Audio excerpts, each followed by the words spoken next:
we are going to see a lesson in Supplementary titled The Tiny Teacher. Subject English for Grade 7.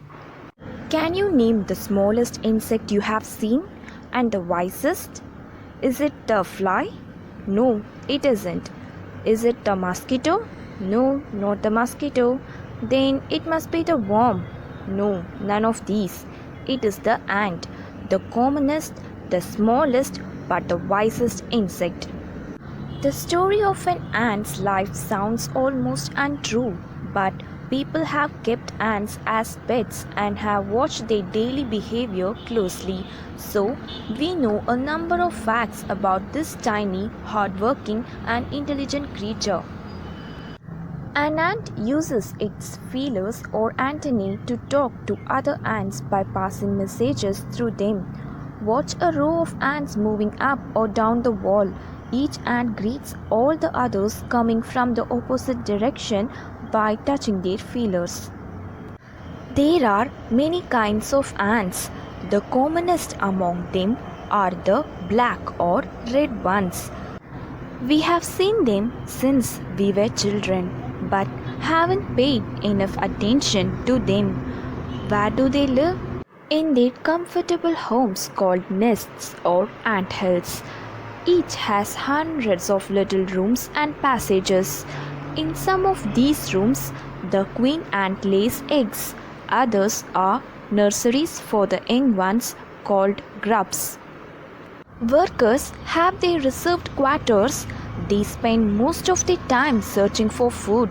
Some rooms serve as storehouses for this food. Soldiers have separate barracks. No worker has ever tried to live in a soldier's house. No soldier has ever gone out searching for food. No worker or soldier or cleaner has ever harmed a grub. So, you see, an ant's life is very peaceful. Each does its share of work intelligently and bravely and never fights with other members of the group. Page number 3, Comprehension Check. Question number 1. The story of an ant's life sounds almost untrue.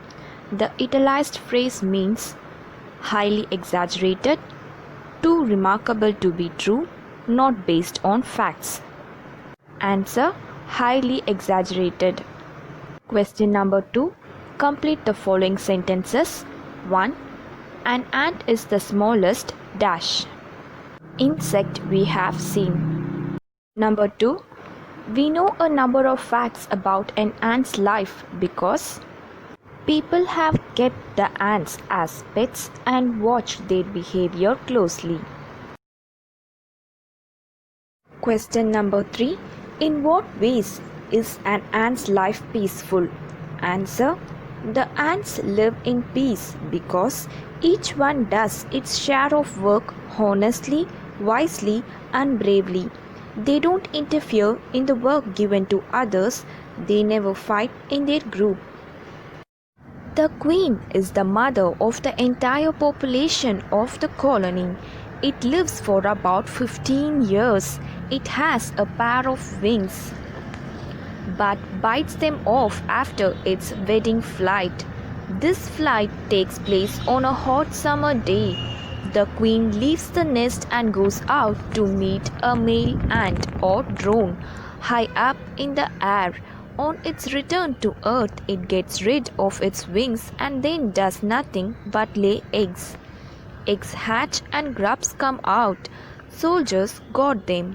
Workers feed them and clean them, and also carry them about daily for airing, exercise, and sunshine. 2 or 3 weeks later, grubs become cocoons and lie without food or activity for 3 weeks more. Then the cocoons break and perfect ants appear. Now it's time for teaching and training. New ants learn their duties from old ants as workers, soldiers, builders, cleaners, etc. After a few weeks training, the ants are ready to go out into the big world of work. An anthill is a home not only for ants but also for some other creatures, beetles, lesser breeds of ants, and the green fly. Why do ants want these alien creatures to live in their nests? For several reasons. Some give off smell pleasant to the ant senses. Others give sweet juices, and some are just pets or playthings like cats and dogs to human beings. The green fly is the ant's cow. The ants train it to give honeydew like milk with a touch of their antennae. They milk it just as we milk the cow. Have humans learned as much as ants have? Perhaps they have, but they haven't put their learning to good use. They may still learn a few things from this tiny teacher, like hard work, sense of duty, and discipline, cleanliness, care for young ones, and above all, a firm loyalty to the land where they live. Page number 5, Comprehension Check. First one, how long does it take for a grub to become a complete ant? Answer, it takes 2 to 3 weeks for the grub to transform into cocoon and then another 3 weeks to convert into a complete ant. Number 2, why do the worker ants carry the grubs about? Answer, the worker ants carry the grubs about daily for exercise, airing, and sunshine. Number 3, what jobs are new ants trained for? Answer, new ants are trained by the old ants on the jobs of workers, cleaners, soldiers, builders, etc. Number 4, name some other creatures that live in ant hills. Answer, other creatures that live in ant hills are beetles and green fly. Number 5, mention 3 things we can learn from the tiny teacher. Give reasons for choosing these items. Answer, 3 things that we can learn from the tiny teacher are hard work, cleanliness, loyalty, and care for the young ones. These lessons are necessary for the happiness and smooth working of the society.